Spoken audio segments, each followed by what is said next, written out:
Leroy Banks rubbed his sore eyes and put the bus in park. End of shift.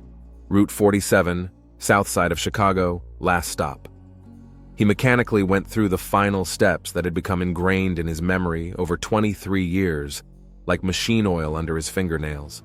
The tired passengers, the last ones for the day, left the bus, leaving behind empty soda cans and crumpled paper bags.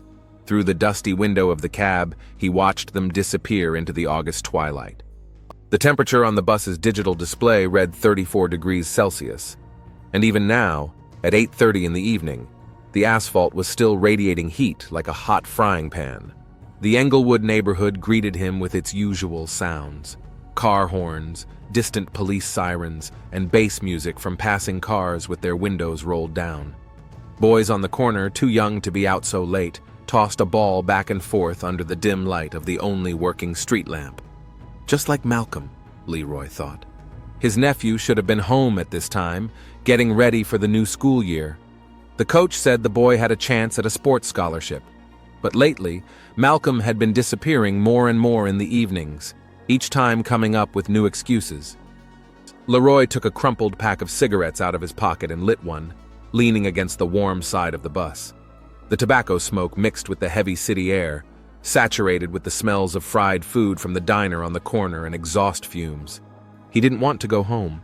In recent weeks, his small house on Emerald Avenue, which he and Chanel were still paying off, had ceased to be a refuge. Something had changed, and Leroy couldn't say exactly when it had started. Maybe it was when Malcolm moved in with them 6 months ago after his mother, Leroy's younger sister, died of a drug overdose.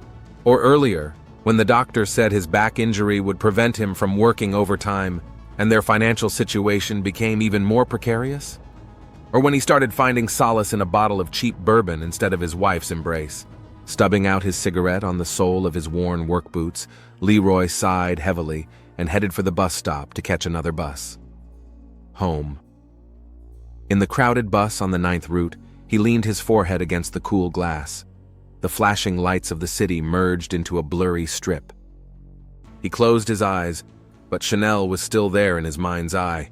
His Chanel, whom he had once adored.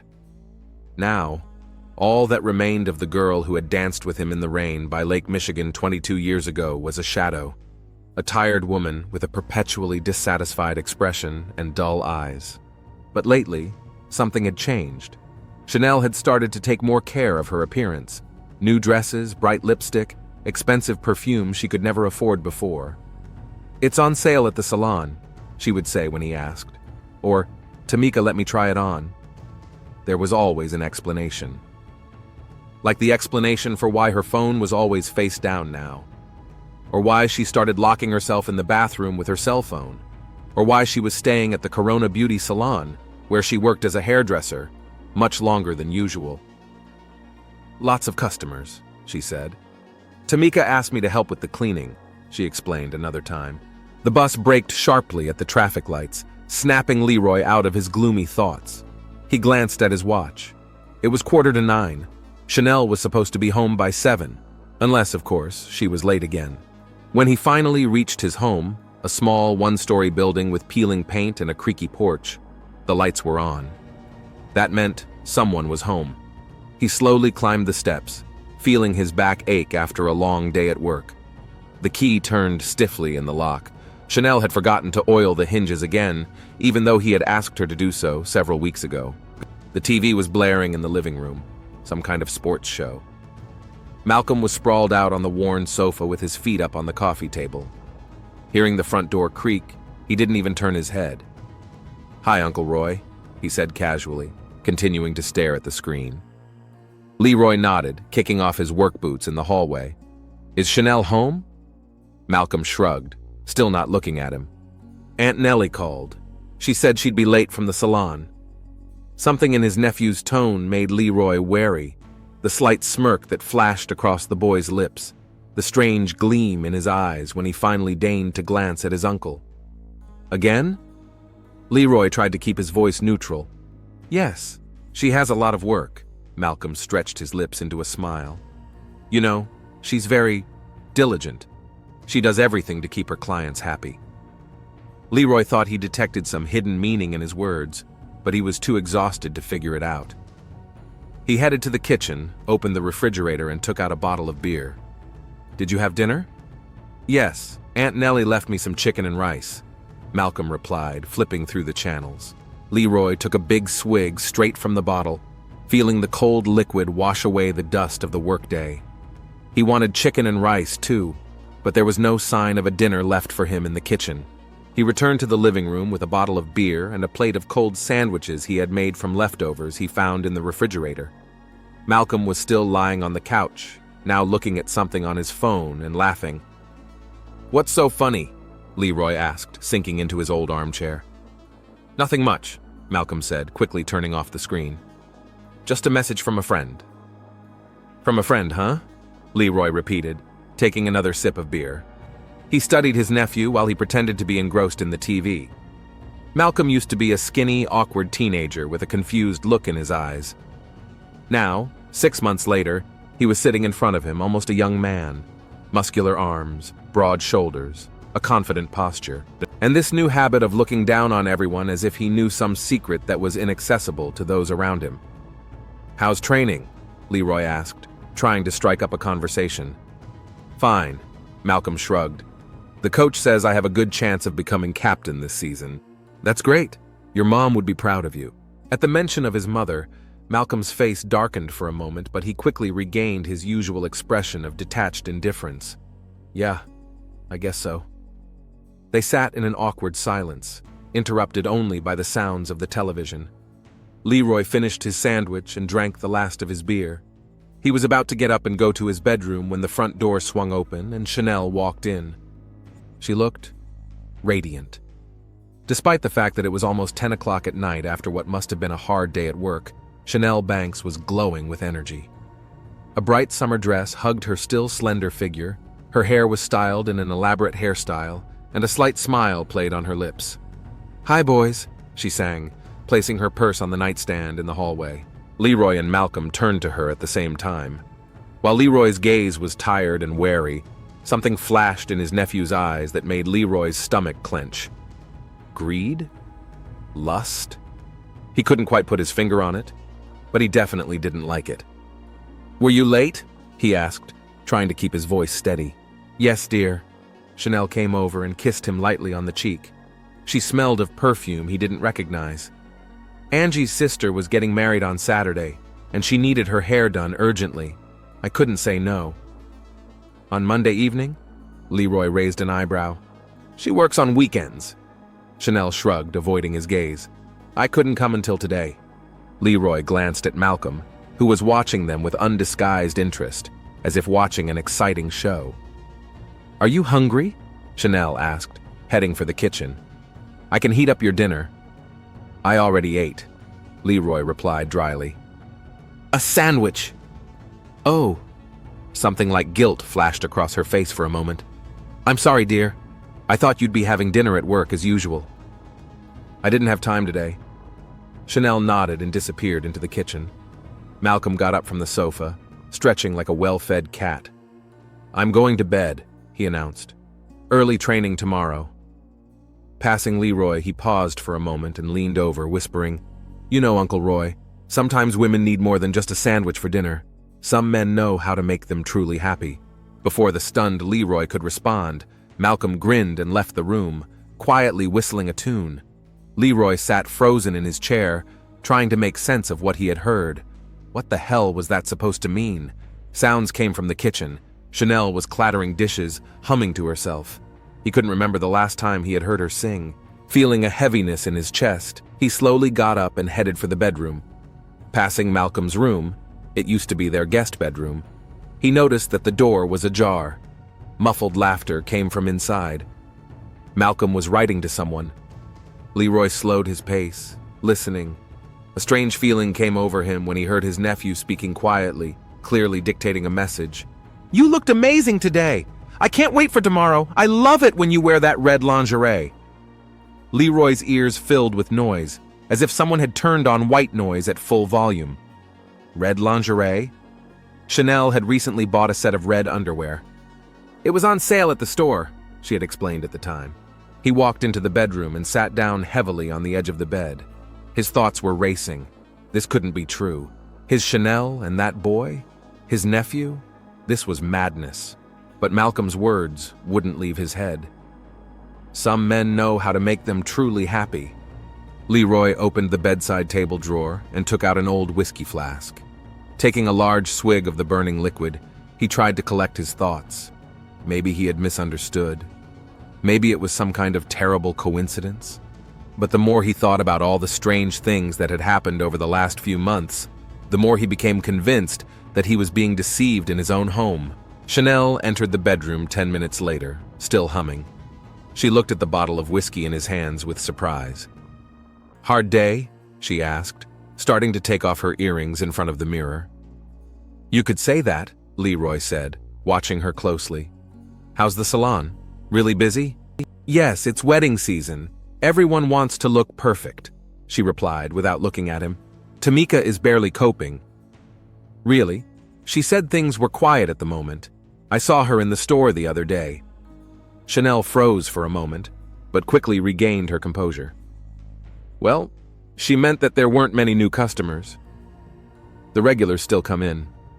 Leroy nodded, taking another sip of whiskey. "Your phone rang while you were in the shower yesterday," he lied, watching her reaction. Chanel spun around, her eyes widening. "Really? Who was it?" "I didn't answer, but it said Mo on the display." "Oh," she exhaled with relief. "That must be Melissa, the new client. I gave her my number." "Really? I thought it might be Malcolm." Chanel paled but quickly regained her composure. "Why would he call me? He lives here." "I don't know," Leroy shrugged. "You tell me." A tense silence hung in the air. Chanel turned to the mirror and began removing her makeup, her hands trembling slightly. "You're acting strange today, Leroy," she said. "Maybe you should stop drinking. You have to work tomorrow." He ignored her remark. "Where's your phone?" "What?" She turned around, her eyes narrowing. "Why do you want my phone?" "Just curious." "It's in my purse." "What's the matter?" "Nothing." Leroy finished his whiskey and put the empty bottle on the nightstand. "I'm going to take a shower." He left the bedroom, but instead of going to the bathroom, he headed for the living room. The Chanel handbag was still on the nightstand in the hallway. Looking back to make sure his wife wasn't following him, he quickly opened it and took out the phone. The screen was locked. He used to know her password, their wedding day. He typed in the 4 digits, but the phone didn't unlock. That meant she had changed her password. That alone was suspicious. Suddenly, the phone in his hand vibrated. An incoming message. The lock screen displayed, I can't stop thinking about you. Tomorrow, as usual?" Leroy's breath caught in his throat. He heard Chanel's footsteps coming out of the bedroom and quickly put the phone back in her purse. "Leroy?" she called. "Aren't you in the shower?" "I'm coming," he replied, feeling everything inside him boil with anger and pain. The next few days turned into hell for Leroy. He watched his wife and nephew, noticing every glance, every gesture. Things that had seemed innocent before now took on a sinister meaning, like when Malcolm accidentally touched Chanel's hand as she handed him a plate at dinner. How they exchanged glances, thinking Leroy wasn't looking.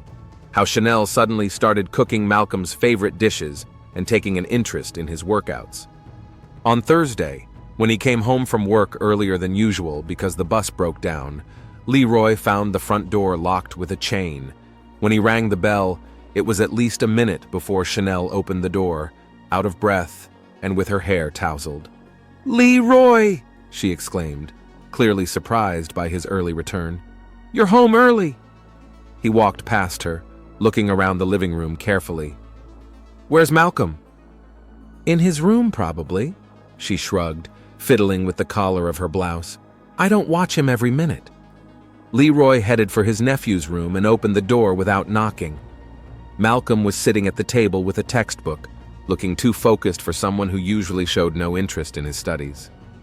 "Hi, Uncle Roy," he said, without looking up from his book. "You're early today." "Yes, the bus broke down," Leroy said, looking around the room carefully. The bed was neatly made, which was not like Malcolm's usual mess. "Getting ready for school?" "Yeah," Malcolm finally looked up. and Leroy could have sworn he saw a challenge in his eyes. "I want to be ready for the new school year." "Good for you," Leroy replied dryly, and left, closing the door behind him. Chanel was waiting for him in the hallway, shifting nervously from foot to foot. "Everything okay?" she asked. "Should it be?" he retorted. "No, of course not," she said, hurrying into the kitchen. "I'll make dinner." On Saturday morning, while looking through the phone bills, Leroy discovered that Chanel had sent dozens of messages to the same number, especially on days when she was supposedly late for work. And that number belonged to none other than Malcolm's phone, which they had bought for him when he moved in with them.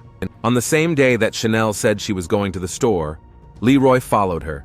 She did go to the mall, but she met Malcolm there, who was supposed to be at practice. Leroy watched from behind a clothing rack as they argued fiercely in the men's department.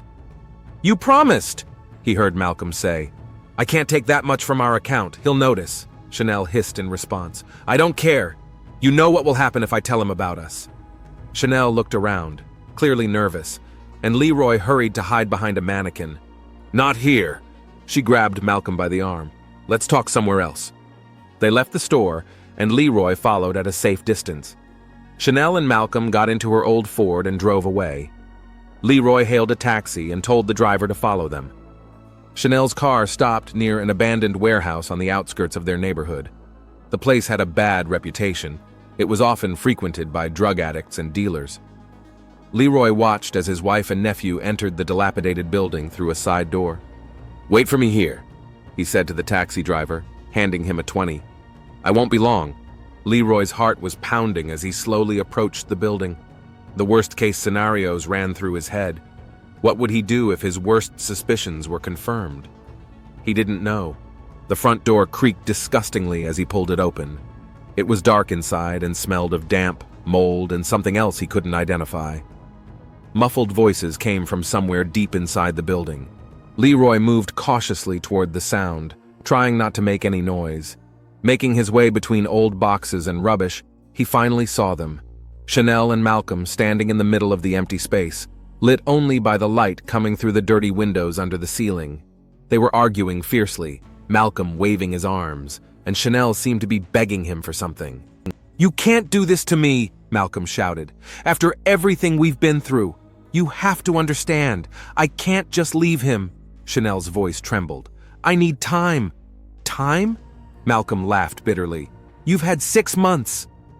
Or do you think I'm going to keep our little secret forever? Maybe Uncle Roy would be interested to know that his wife is sleeping with his nephew." Leroy felt the ground slip away from under his feet. It was one thing to suspect, but quite another to hear it so directly, so bluntly. His ears rang, and his vision blurred. He grabbed the nearest box to keep from falling, and it toppled over with a crash. Chanel and Malcolm spun around. "Who's there?" Malcolm shouted. Leroy knew he had to go out and confront them. He had to demand an explanation, let out all the anger boiling inside him. But he couldn't move. He couldn't find the strength to face this betrayal, so he did what he would later bitterly regret. He turned around and silently headed for the exit, leaving his wife and nephew unaware of his presence. Once outside, he took a deep breath of the stale city air. A single thought pulsed through his head. He had to do something. He had to make them pay for this humiliation, for this pain. The taxi was still waiting for him. "Take me back home," he said to the driver as he climbed into the back seat. On the way home, he began to formulate a plan. He would wait for them at home. He would confront them.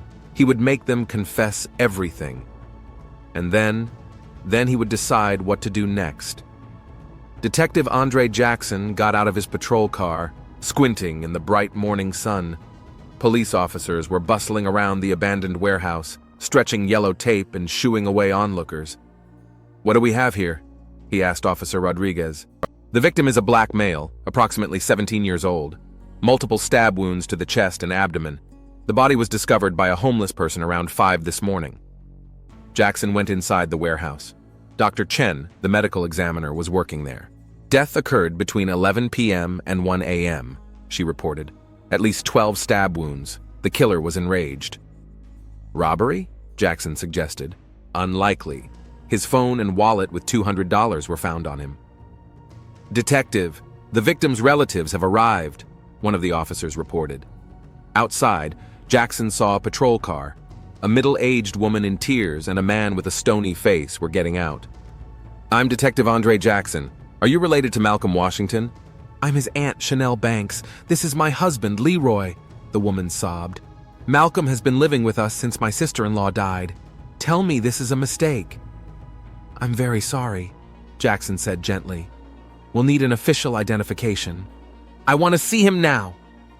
While Officer Perez escorted Chanel to the body, Jackson began questioning Leroy. "When was the last time you saw your nephew?" "Last night, around 8. He said he was going to see some friends."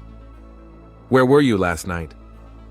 "At home with my wife," Leroy said, looking away. "I went to bed early. I have to get up at 4:30 for work." Chanel's blood-curdling scream interrupted their conversation. She ran out of the warehouse, her face contorted with grief. "It's him! It's our boy! They killed our Malcolm!" Leroy hugged his wife, but his eyes remained dry. Jackson noticed his jaw tense. "When was the last time you saw Malcolm?" Jackson asked Chanel when she had calmed down a little. "Yesterday around 7. He hardly ate any dinner. He said he was meeting some friends." "What friends?" "He didn't say. Malcolm had been secretive lately." "Were you home all night?" "Yes, of course, with Leroy. I called Malcolm around 11 and midnight, but he didn't answer." "Were you worried?" Jackson looked at Leroy. "He often didn't come home until morning," he replied indifferently. "I thought he was with friends or a girl." Chanel looked up sharply. "My God, Leroy, how can you say that now?" "Please come to the station this afternoon," Jackson said, handing them his card. "We need to ask you some more questions."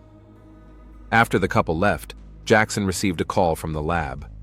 "We found a knife in a dumpster near the warehouse. It has the victim's blood and very clear fingerprints on it." A few hours later, lab technician Martinez reported to the station. "The fingerprints belong to Leroy Banks. He has a 30-year-old conviction for assault." "What about the victim?" "A minor. No record. According to his teachers, he was a star basketball player and a good student. His coach says he had a chance at a sports scholarship." "He doesn't sound like the troubled teenager Banks described," Jackson said thoughtfully. When the couple arrived, Jackson decided to question them separately. "Mrs. Banks, tell me about Malcolm. What was your relationship like?" "He was like a son to me," Chanel sobbed. "He was withdrawn at first after his mother died, but then he settled in. He helped around the house, did well in school." "And how was his relationship with your husband?" "Normal. Leroy is a man of few words, as you may have noticed, especially since his back injury. The pain makes him irritable." "Irritable? Has he ever been aggressive?" "No, he's just distant. A hard day at work, the pain, the drinking." "Does your husband drink a lot?" "More than usual lately." Jackson made a note in his notebook. "Were you home all night?" "Yes. We went to bed around 10. "We found a knife, Mrs. Banks, the murder weapon. It has your husband's fingerprints on it." Chanel turned pale. "What? No, that's impossible. Leroy would never." "Do you recognize this knife?" Jackson showed her a photograph. It looks like our kitchen knife. From the set Leroy gave me last Christmas." Her hands were shaking. "But that doesn't mean anything. Anyone could have taken the knife from our house." Leroy's interrogation didn't clarify the situation either. He insisted he had been home all night. "Your fingerprints are on the knife, Mr. Banks, and your nephew's blood." "That's impossible." "A witness saw your car near the warehouse last night," Jackson lied. "That's a mistake. My car was in the garage." "What if I told you that your nephew had an inappropriate relationship with your wife?" Leroy flinched, his eyes widening for a moment. "I don't know what you're talking about," but his voice sounded unconvincing. "Mr. Banks, I'm going to have to arrest you on suspicion of murder." As the officers cuffed him, Leroy turned to Jackson. "I didn't kill him, but I know who did." "Who?" Leroy shook his head. "It doesn't matter. You wouldn't believe me anyway." After Leroy's arrest, Jackson met with Chanel's friend, Tamika Johnson. "Nellie was very attached to that boy," Tamika said, "and Leroy had become very withdrawn lately. He and Malcolm often argued." "About what?" "About school, money." I told Nellie she needed to be careful." "Careful? What do you mean?" Tamika shifted uncomfortably in her chair. "Leroy is very old-fashioned. He didn't like that Malcolm was growing up so fast. Can you be more specific? Listen, detective, I've known Nellie for 20 years, but since that boy moved in with them, she's changed. She started dressing up more, wearing makeup. Leroy suspected something. 2 weeks ago, he came to the salon looking for Nellie. He was very agitated. He was yelling that she was lying to him about being late for work. And what did she say? She denied everything. But then I saw her pass an envelope with money to Malcolm when she thought no one was looking. Jackson returned to the evidence. The knife, with Leroy's fingerprints, pointed to him, but there were some oddities. Why was Chanel so nervous when Malcolm mentioned the girl? Why did she give him money? And why did Leroy, usually so reserved, make such a scene at the salon? That evening, while looking through photos from the crime scene, Jackson noticed something in the trash can next to where the knife had been found. He immediately called the lab. Martinez, check the second trash can. There's something that looks like gloves. An hour later, Martinez called back. You were right. We found a pair of latex gloves with the victim's blood on them. Too small for Leroy Banks' hands. Jackson froze. A thin smile touched his lips. Looks like our prime suspect was telling the truth. He didn't kill Malcolm, but he knows exactly who did. Detective Andre Jackson sat at his desk, covered with papers, massaging his temples. The clock on the wall showed 3 in the morning, but sleep would not come. Something about this case was bothering him. The small gloves found in the trash can had turned the entire crime scene upside down. Leroy Banks had spent 2 days in a holding cell, but he hadn't asked for a lawyer once. He just sat there, staring into space, like a man who had accepted his fate, or like a man who knows more than he's saying. Can't sleep, detective. Jackson looked up. Captain Morrison was standing in the doorway, a steaming mug of coffee in his hand. The Washington case, Jackson sighed. Something's not right here, Captain. You've got Banks's fingerprints on the murder weapon, witnesses confirming tension between him and the guy, and a possible motive, jealousy over his wife. What else do you need? Gloves, Captain. The gloves are too small for Banks. Then they're not his. Maybe the guy brought them himself, for protection. Jackson shook his head. No, there's something else here. Banks said he knew who killed his nephew. I think he's covering for someone. His wife? Morrison raised an eyebrow. You think she could have done it? I don't know, but I want to find out. Jackson gathered the papers into a folder. I'm going to Tamika Johnson's. She may have more information than she gave us yesterday. Nighttime Chicago greeted him with empty streets and drizzling rain. Occasional cars drove by, splashing puddles. The light from the street lamps reflected off the wet asphalt, giving the city a ghostly appearance. Tamika Johnson lived in a small apartment above an ice cream parlor 3 blocks from the Corona Beauty Salon. When Jackson knocked on the door, she opened it almost immediately, as if she hadn't been asleep and had been waiting for him. Detective? Her voice sounded frightened. Is something wrong? We need to talk, Miss Johnson. Jackson showed her his badge. Can we come in? The apartment smelled of cigarettes and cheap perfume. Tamika was in a bathrobe, and without her bright makeup, she looked older and tired. I know you haven't told me everything, Jackson began without preamble, about Chanel and Malcolm. Tamika sank onto the couch, clutching a pack of cigarettes. I don't know what you're talking about. Listen, Leroy Banks is in jail for a murder he may not have committed. If you know anything, now is the time to tell me. Tamika was silent for a long time, then took out a cigarette and lit it, despite Jackson's obvious disapproval. I didn't want to believe it, she finally said. Nellie was my best friend. We've known each other since we were kids, but in the last few months, she's changed. How exactly? At first I thought it was because of her sister-in-law's death, then I decided she was just happy to have a baby in the house. She and Leroy could never have children, you know? Tamika flicked the ashes into the cup on the coffee table. But then I started noticing the way she looked at him, not like an aunt looks at her nephew. You think they were having an affair? Tamika nodded without looking at the detective. One day, I walked into the back room of the salon without knocking. They were there, together. Malcolm had her pressed against the wall, and they were kissing. When they saw me, Nellie said it wasn't what I thought, that she wasn't feeling well and he was just holding her up. And you believed her? I wanted to believe it. Tamika smiled bitterly. But then I started noticing other things. How she would primp before he came home. How they would exchange glances when they thought no one was looking. How she always found an excuse to touch him. Did you talk to her about it? Yes, I tried. She denied everything. She said I was crazy. That he was just a kid, only 17. Tamika took a deep drag. But he didn't look like a kid, detective. And he didn't act like a kid. What about the money? Did you see her give him money? It started about a month ago. Malcolm became different, more aggressive, demanding. I heard them arguing in the salon after closing time. He was yelling that if she didn't give him the money, he would tell everyone about their little secret. He was blackmailing her. Yes, at first it was small amounts, then his appetite grew. Last Friday she withdrew almost her entire paycheck, $2,000. How did you find out? I was with her at the bank. She said it was for roof repairs, but I saw her give Malcolm an envelope near his school that evening. Jackson made a note in his notebook. Anything else? Anything unusual in the days leading up to the murder? Tamika stubbed out her cigarette and immediately lit another one. On Monday, the day before, Nellie came to work with bruises. She said she fell down the stairs. But I've been working with women for 20 years, detective. I know what finger marks on wrists look like. Malcolm? I think so.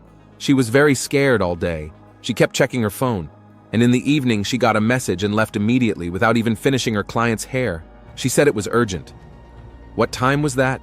Around 6. I finished for her. The client was unhappy.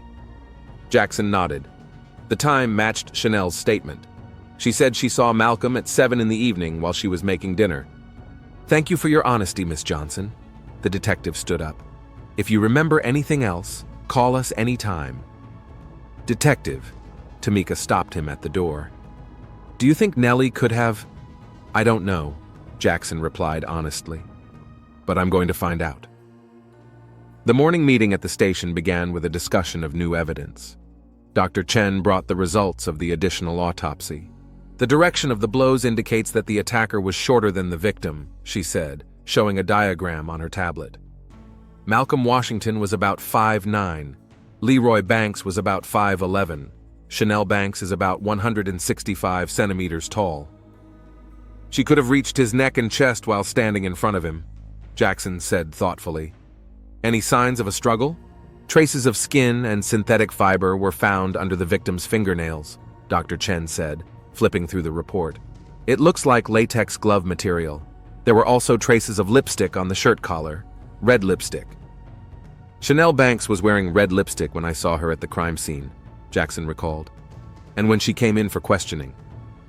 That doesn't prove anything, Captain Morrison remarked. Maybe they saw each other before he died. She said herself that she was cooking dinner for him. What about fingerprints?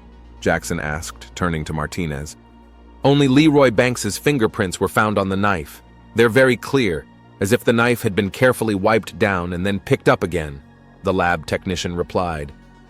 But micro traces of skin that don't belong to either the victim or Banks were found on the gloves inside. Can you compare them to samples from Chanel Banks?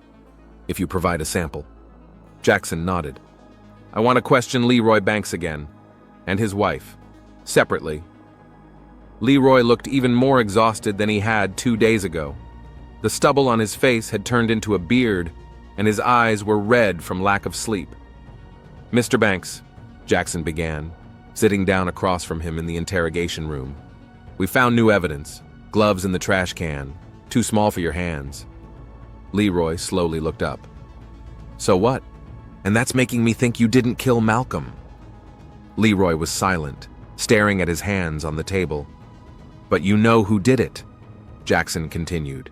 You said so when you were arrested. I know who did it. I say a lot of things, Leroy replied evasively. Mr. Banks, if you're innocent, why aren't you defending yourself? Why don't you demand a lawyer? Why are you just sitting here and accepting the charges? Leroy looked up, and for the first time Jackson saw not emptiness in his eyes, but deep, unbearable pain. Because it's my fault, he said quietly, all of it. I should have noticed sooner. Noticed what, Mr. Banks? The way she looked at him. The way she changed when he walked into the room. At first I thought it was maternal feelings. She always wanted a child. Leroy shook his head. But then I started noticing other things. Her new clothes, her absences, her lies, and his arrogance. The way he looked at me as if he knew something I didn't. When did you find out about them? Exactly! A month ago, I saw messages on her phone. She left it at home when she went to the salon. I wanted to call her and tell her, but I accidentally saw a notification. From M. The message was unambiguous. What did you do? Nothing. I couldn't believe it. I didn't want to believe it. That my wife, who was 45 years old, was sleeping with a 17-year-old boy, with my nephew. With my late sister's son, Leroy's voice faltered. I started drinking more. I began following them. Once I followed her to an abandoned warehouse, I saw them arguing. About what? Money. He was demanding more and more. He threatened to tell me if she didn't pay him. And then, Leroy swallowed hard. He threatened to report her to the police for seducing a minor. She could have gotten a real sentence. Exactly. She begged him not to do it, said she loved him, that she would leave me for him when he turned 18. And him? He laughed in her face. He said she was an old fool if she thought he'd stay with her, that he had dozens like her. Leroy clenched his fists. I wanted to kill him right then and there. I really did, but I didn't. What happened on the night of the murder? Leroy was silent for a long time, then sighed. I really did go to bed early, around 10. I woke up to the sound of the front door. Chanel wasn't in bed. I looked at the clock. It was midnight. I thought maybe she'd gone to check if Malcolm was back, but she was gone for a long time. I got up and looked around the house. Malcolm wasn't there. Neither was Chanel. Did you go look for them? No. Leroy shook his head. I went back to bed. I figured they were together. I drank almost half a bottle of whiskey and passed out. I woke up in the morning to the doorbell ringing. It was the police, telling me Malcolm was dead. What about Chanel? She was in the bathroom. When she came out, her hair was wet and she was wearing fresh clothes. Did she say anything? She asked who had come. When I told her it was the police and that Malcolm was dead, she broke down. She started screaming and crying, but you know what's strange, Detective? Leroy looked up at Jackson. There was no surprise in her scream, only fear. Why didn't you tell me all this before? Leroy shrugged. What difference does it make? You have my fingerprints on the knife. I don't know how they got there, but they're there. I have a motive, enough to put me away for life. He paused. Besides, if I tell the truth, Chanel will go to prison, and despite everything, I still love her. Jackson looked at the man across from him, thinking about the strange form of love that makes someone take the blame for someone else. Mr. Banks, I can't promise that everything will be okay, but I promise I'll find the truth. After talking to Leroy, Jackson called Chanel Banks in for another interview. She arrived in a black dress with minimal makeup, looking like a grieving aunt. But Jackson noticed that her hands were shaking and she was avoiding his gaze. Mrs. Banks, thank you for coming, he began. I have some new questions about the night of the murder. I've already told you everything I know, she replied tensely. Yes, but in light of new evidence... Jackson placed a photograph of the gloves found in the trash can in front of her. Have you ever seen these gloves before? Chanel glanced quickly at the photo and looked away. No, never. That's strange. They look very similar to the gloves used in your beauty salon. Tamika recognized them. Chanel tensed. Maybe. We use hundreds of those gloves every month. You can buy them at any store. That's true. But these particular gloves were found near the scene of your nephew's murder, and they have traces of his blood on them. I don't understand what this has to do with me. Chanel crossed her arms over her chest. My husband has already been arrested for the murder. You have his fingerprints on the knife. Yes, but we also have witness statements about your special relationship with Malcolm. Chanel's face froze. What relationship? He was my nephew. According to some witnesses, your relationship went beyond family ties. Jackson watched her reaction. Tamika saw you with Malcolm in the back room of the salon, in a compromising situation. Tamika is lying, Chanel cried. She's always been jealous of me. She's always wanted to destroy my family. What about the money? The $2,000 you withdrew from your account the day before the murder? That's... That's for roof repairs. I already told you. But the repairs never started, and the money is gone. Jackson leaned forward. Mrs. Banks, we have witnesses who saw you handing the money to Malcolm. He was blackmailing you, wasn't he? Chanel clenched her fists, her breathing quickening. I don't know what you're talking about. You know what else is interesting? Jackson continued, pretending to look through his notes. When I first met you at the crime scene, you knew Malcolm had been stabbed, but I never told you how he was killed. I saw the blood. You saw his body from a distance, accompanied by Officer Perez. He confirms that you didn't get close enough to see the wounds. Chanel turned pale, her lips trembling. I don't understand what you're getting at, Detective. One more detail, Jackson said, looking almost bored. We found a surveillance camera recording near the warehouse. The quality isn't great, but you can make out a female figure entering the building shortly before the estimated time of the murder. It was a lie. There were no cameras near the abandoned warehouse, but Chanel couldn't know that. That's impossible, she whispered, and Jackson realized his bluff had worked. Why is it impossible, Mrs. Banks? He asked gently. Because you were sure no one saw you? Chanel suddenly jumped up, knocking over her chair. I want a lawyer. I won't say anything else without a lawyer. Of course, that's your right, Jackson replied calmly. But before we finish, one more question. Who put the knife with your husband's fingerprints in the trash can? Chanel froze, her eyes wide with fear. I didn't. You took the knife from the house, knowing it had Leroy's fingerprints on it. You put on gloves so you wouldn't leave your own prints, but in your haste, you threw them away near the crime scene. That was a mistake, Mrs. Banks. A big mistake.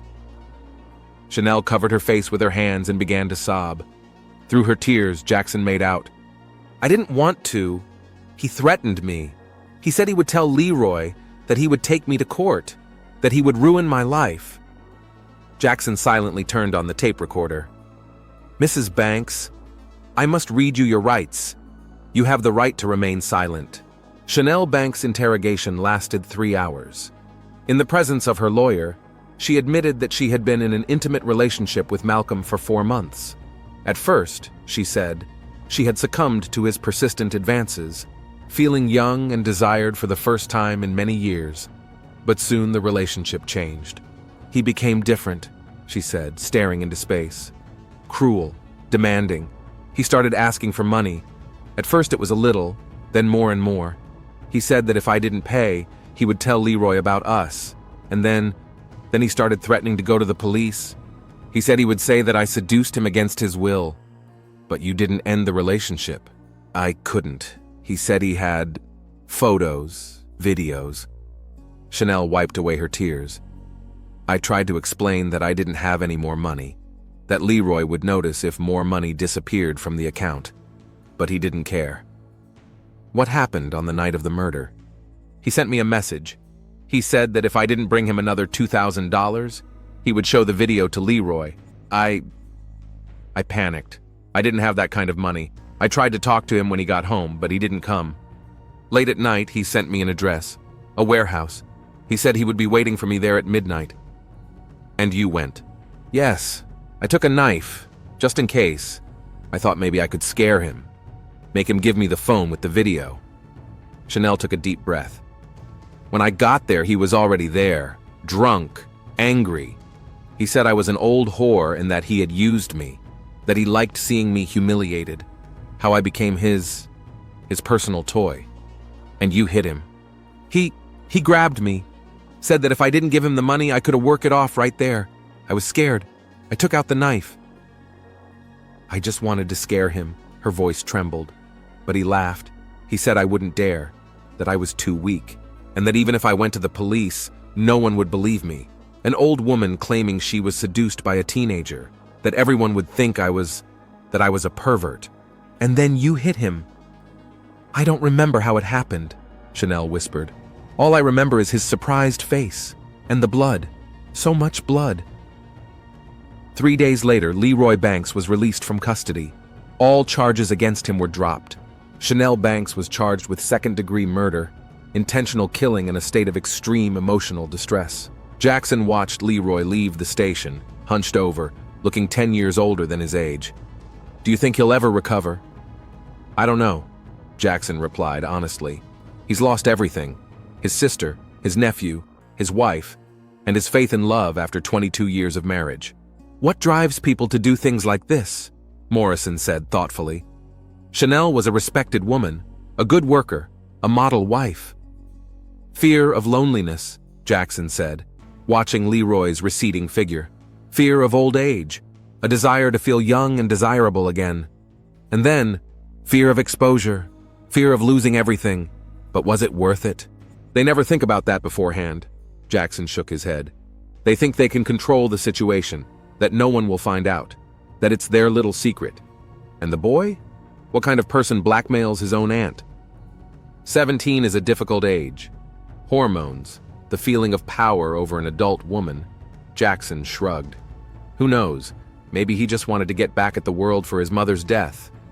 "Sad story," Morrison sighed. "All murders are sad, Captain." Jackson turned and walked back to the station, especially the ones that could have been avoided. In his office, Jackson took out the Washington case file and made some final notes before handing it over to the prosecutor. The case was practically closed, but something bothered him. A vague feeling that even Chanel's full confession didn't reveal the whole truth. Her story was logical, coherent, and corroborated by evidence. She was desperate, cornered, and acting impulsively. A classic case for a second-degree murder charge, but 12 stab wounds. That kind of rage suggested something more than just an impulsive act of self-defense. The phone rang, pulling Jackson out of his thoughts. "Detective Jackson," he said wearily. "Detective, this is Martinez from the lab. We've finished the last tests on the Washington case. We've got something interesting." "I'm listening." "Remember the red lipstick on the victim's collar? We compared it to the lipstick Chanel Banks wears. It's not a match." Jackson sat up straight in his chair. "What?"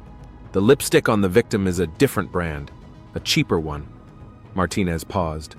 "And there's more. We found a piece of a fake fingernail in the wound on the neck.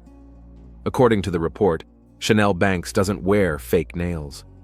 "But Tamika does," Jackson whispered, remembering his friend Chanel's bright, long nails. "Excuse me?" "Nothing. Thanks for the information, Martinez. Include that in the final report." Hanging up the phone, Jackson leaned back in his chair, trying to make sense of the new information. If Malcolm wasn't wearing Chanel lipstick, and if a piece of artificial nail was found in his wound, then he was with another woman before he died. A woman who wore red lipstick and artificial nails, like Tamika Johnson. But if Malcolm was with Tamika before he died, why didn't she mention it? Why did she insist that she saw Chanel give him money, that they kissed in the back room? Jackson quickly flipped through his notes. Tamika was the first to mention the affair between Chanel and Malcolm. She confirmed the blackmail story. She was Chanel's best friend. She had a key to their house. A sudden thought made him freeze. What if the real affair wasn't between Chanel and Malcolm, but between Tamika and Malcolm? What if Tamika was the one paying him? And what if Chanel found out and confronted them? The theory was wild, but it explained some of the oddities in the case. For example, why Leroy, who kept a close eye on his wife and nephew, never caught them in a compromising situation. Or why Chanel, always so careful, threw away her gloves near the crime scene. Jackson reached for his phone to call the captain, but stopped. There wasn't enough evidence. A fake fingernail and lipstick from the wrong brand were circumstantial evidence. Chanel had confessed to the murder. She had confessed to having an affair with Malcolm. Her confession matched most of the evidence. The district attorney was already preparing the indictment. Was it worth reopening the case based on vague suspicions? Jackson slowly put down the phone. Maybe Chanel really was guilty. Maybe there was a simple explanation for the traces of lipstick and the nail fragment. Malcolm had been with another girl before meeting Chanel. A 17-year-old guy, attractive, athletic. It wouldn't be surprising. Or maybe Tamika was also involved in a strange love triangle.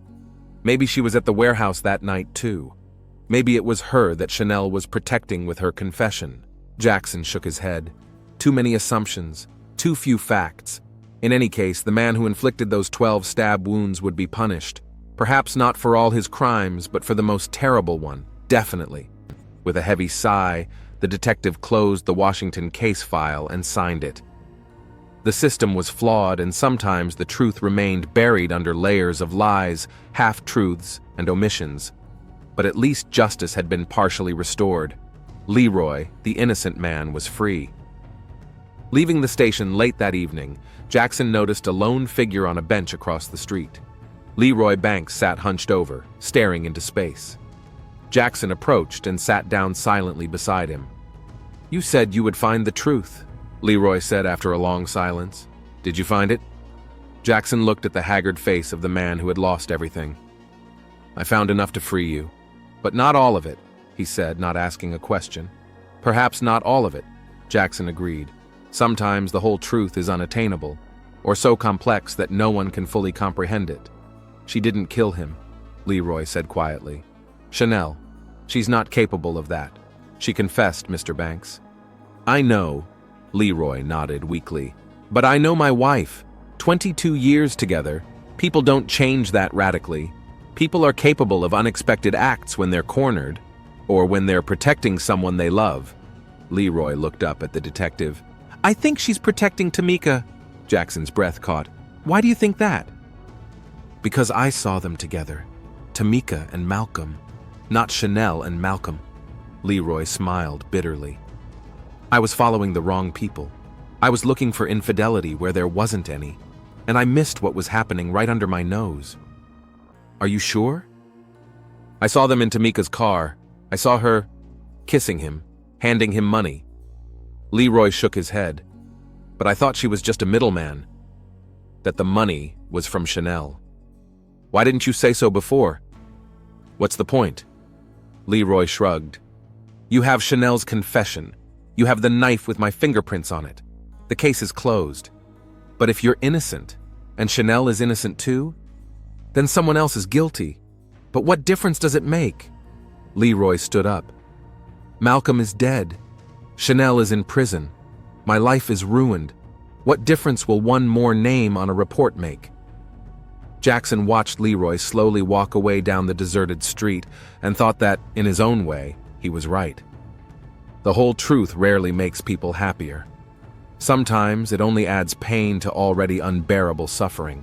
Still, his professional pride wouldn't let him drop a case with so many loose ends. Tomorrow, he would request a search warrant for Tamika's house. Maybe he would find something that would confirm or disprove Leroy's theory. Maybe he would find the real murder weapon, or the real killer. Or maybe he would learn that some secrets must remain buried, for the sake of the few who were still able to live on after such a tragedy.